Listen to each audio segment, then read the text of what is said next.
just look like a hippo, but get good,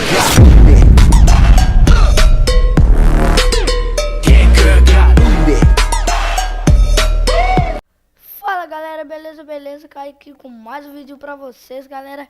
Dessa vez veio aqui ensinar pra vocês como pôr o som da vibra no seu Crossfire. É bem fácil e bem rápido, né? Vamos lá pro tutorial. Vem aqui no seu navegador, link do download vai estar aí na descrição do vídeo.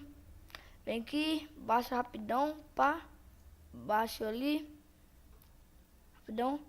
Tu aperta aqui, ó, no Crossfire, com o botão direito, abrir local do arquivo. Vem em res, snd2. Vai lá embaixo, na última pasta, ou me. Vem em mensagem, né? Abre a pastinha aqui, mensagem também, pega isso tudo e manda pra cá. Aqui, marca essa opção aqui, copiar, substituir, pra fazer assim para ir mais rápido. Aqui, vou pra cá, ó. Depois vem cá no rádio BL, copia tudo e manda para a pasta do Crossfire também. Ó, pera aí. Tu vai em rádio também, BL. Aí tu manda pra cá. Aqui. Mandou ali rapidão. Voltou, vem em GR. Voltou também, vem em GR.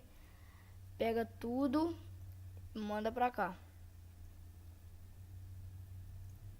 Marca essa opção. Pronto, galera. Tá pronto aí. Só você logar no seu Crossfire aí que já vai estar o som. Lembrando, só funciona com os personagens de ZP feminino, né? Esse é o vídeo de hoje, ó. Se divirtam aí com o pack de som da Vibra. Dá like no vídeo. Se inscreva no canal. Valeu e quando tu balança com o bundão, quando tu balança com o bundão, quando tu balança com o bundão.